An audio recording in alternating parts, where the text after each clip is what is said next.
આજે આપણે વાત કરીશું કડા ગામમાં બિરાજમાન સિદ્ધેશ્વરી માતાના ઇતિહાસ વિશે। મિત્રો, સિદ્ધેશ્વરી માતા સિંધ પ્રદેશમાં સિકોતર માતાના નામે પ્રખ્યાત હતા।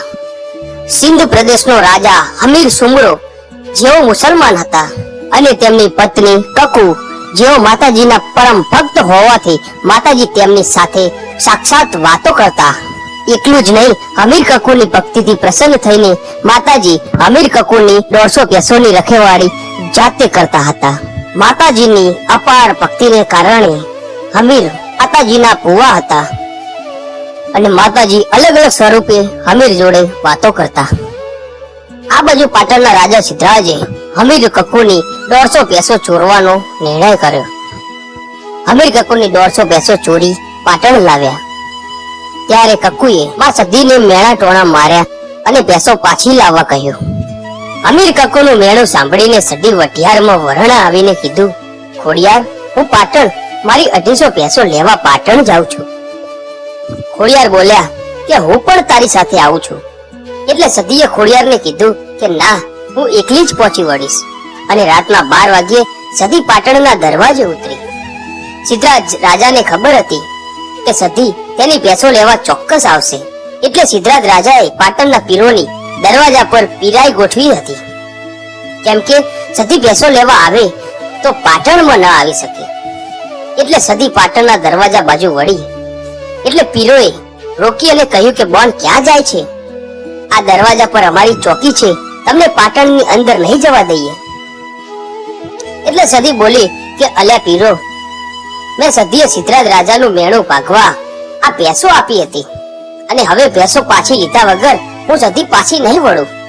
આ પાટણના પીર સમજી ગયા કે સદી ભેંસો લીધા વગર પાછી વળશે નહીં। એટલે પીરોએ વચ્ચેનો રસ્તો કાઢ્યો અને સદીને કહ્યું કે સદી, તું તારું સત બતાવે અને અમે પીરો જેમ કહીએ તેમ કરે તો પાટણના દરવાજા અંદર જવા દઈએ। એટલે સદી બોલ્યા કે તમારે કેવા પારખા લેવા છે? એટલે પાટણના પીર બોલ્યા કે સદી, અમે તને એક સૂતરનો દોરો આપીએ, આ સૂતરના દોરાને 2 ઝાડ સાથે બાંધી હિંચકા ઝૂલી બતાવે તો અમે તને પાટણમાં જવા દઈએ। એટલે સદી બોલ્યા કે અલ્યા પીરો, લાવો તમારો સૂતરનો દોરો, હું સિંધમાંથી આવી છું પણ ગુજરાતમાં ખેલીને ના જાઉં, ઠીક પડે મારા અવતારને। સદીએ સૂતરનો દોરો બાંધી ઝાડ સાથે બાંધીને હિંચકા ઝૂલવા માંડી।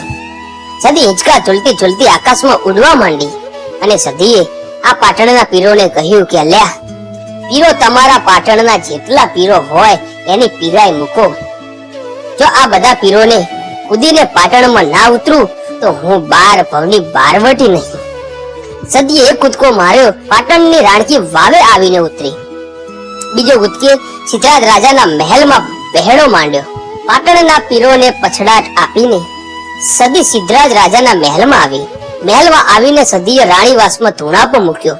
રાણીવાસમાંથી રાણીઓ અને દાસીઓ ધૂણતી ધૂણતી બહાર આવી। રાજમહેલમાં હોહો મચી ગયો। પછી સદીએ કહ્યું કે સિદ્ધરાજ, હું મારી ભેંસો લેવા માટે સિદ્ધની સદી આવી છું। સિદ્ધરાજ સમય પારખીને સદીના પગમાં પડી ગયો અને સિદ્ધરાજે સદીને કહ્યું કે તમે ભેંસો લઈ જાઓ, પણ હું સિદ્ધરાજ રાજા તમને અમારા પાટણમાં બેસાડવા માંગુ છું। એટલે સદી બોલી કે સિદ્ધરાજ રાજા, હું મારા હમીરને 250 ભેંસો આપીને પાછી પાટણમાં આવું છું। અને સદી ભેંસો લઈને સિંધમાં આવી। સદીએ હમીરને ભેંસો આપી કહ્યું કે હમીર, તારું અને કકુનું મેણું મને વહમું લાગ્યું છે। આજથી હું સિંધ મલક મૂકીને ગુજરાતના પાટણ જાઉં છું। આજથી તમારા ને મારા સદીના છેલ્લા રામ રામ। સિંધ મલક મૂકી રિસાઈને પાટણ આવી અને સિદ્ધરાજ રાજાને સપનામાં ઉતરી અને કહ્યું કે રાજા, હું સદી આવી છું, સવારે મને વાગતા ઢોલે પાટણની રાણકી વાવે બેસાડજો। તું મને રાણકી વાવે બેસાડ, પછી હું જગતમાં તારું નામ સોના રૂપાના આંકડે ના પાડી દઉં તો મારું નામ સિંધ મલકની સદી નહીં, જા। સદી માતા પાટણની રાણકી વાવે બેઠા। ત્યારબાદ કડા ગામના વીરભણ રાવલને ખબર પડી કે સદી સિંધમાંથી રિસાઈને પાટણ રાણકી વાવે બેઠી છે। એટલે વીરભણ રાવલ સદીને પોતાના ગામ લઈ જવા માટે રાણકી વાવે આવ્યા। વીરભણ રાવલે 2 મહિના સુધી રાણકી વાવે સદી માતાની એક પગે ભક્તિ કરી। 2 મહિના પછી સદી જાગી એટલે વીરભણ રાવલે કહ્યું કે સતી, હું તમને મારા ગામ લઈ જવા માંગુ છું. એટલે સતી બોલ્યા કે વીરભણ રાવલ, હું તારા ગામમાં, તું આગળ આગળ જા, હું સતી તારી પાછળ પાછળ આવું છું, પણ તું ક્યાંય બેસતો નહીં.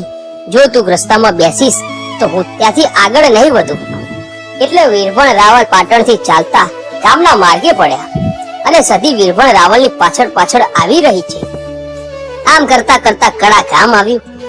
વીરભણ રાવલે વિચાર કર્યો કે અહીં એકાદી સલમ પી અને આગળ વધું. આ વીરભણ રાવલ એક સુકાઈ ગયેલ રાયના ટેકે ઉભા હતા. સલમ સળગાવી 2-3 દમ માર્યા. સલમ પીતા પીતા વીરભણ રાવલને નીંદર ચડી અને વચમાં સૂઈ ગયા. આંખ મિચાઈ ગઈ. વીરભણ રાવલ કડા ગામના પાદરે રાયના નીચે સૂતા હતા અને આકાશવાણી થઈ કે વીરભણ, હું સતી અહીંથી આગળ તારા ગામ સુધી નહીં આવું. એટલે સતીએ કડા ગામના સૂકી રાયણના ઝાડ નીચે આસન વાળ્યું. વીરભણને નક્કી થઈ ગયું કે સતી હવે મારા ગામમાં આવશે નહીં. એટલે વીરભણ રાવલ સતીને સૂકા રાયણના થાળે બેસાડીને તેના ગામના માર્ગે પડ્યો. પણ વીરભણ રાવલ રોજ કડા ગામના રાયણની ઝાડ નીચે સતી માતાની પૂજા કરવા આવતો. એટલે આ વાત કડા ગામના મુખીને મગજમાં બેઠી. એટલે મુખીએ વીરભણ રાવલને કહ્યું કે રાવલ, જો તમે સાચું કહેતા હોય કે મારી એક વાત સાંભળો. હું ગામનો મુખી છું અને મારી ઉંમર 50 વર્ષની છે. મારે કોઈ વસ્તાર નથી. જો તારી સતી પાટણથી અહીં કડા ગામ આવી હોય, તારી સતી માતાને કહો કે મને દીકરો આપે. આ મુખીએ કહ્યું. ત્યાં સતી માતા વીરભણ રાવલને 16 કડાએ ઢૂંઢવા ઉતરી અને કીધું કે મુખી, આજથી 9 મહિના અને 13 દિવસે તારી બૈરીને એક દીકરો આપું તો માનજે કે વીરભણ રાવલને સતી બોલી હતી. એટલે મુખીએ કહ્યું કે જો સતી તું મને 50 વર્ષના મુખીને દીકરો જ આપવા બેઠી હોત, કઈક પતિત આપતી જાજે. એટલે સતી ફરીથી વાકટો કરીને બોલી કે મુખી, આ સુકાઈ ગયેલ રાણીને કાલે સવારે લીલા 3 ફણકા ના ફૂટે તો માનજે કે હું સતી બોલ્યા પછી બીજું નહીં બોલું. મિત્રો, બીજા દિવસે સુકી રાણી લીલી થઈ ગઈ. સતી માતા સિંધમાંથી પાટણ રાણકી વાવે આવે અને રાણકી વાવથી ગુજરાત ભરમાં નીકળી અને ગુજરાત ભરમાં સતીએ ડંકો વગાડ્યો. ઘણી ખમ્મા મારી માતા રાણી સતીને. મિત્રો, સતીમાં તમારા સૌની મનોકામના પૂરી કરે. જય સતીમાં.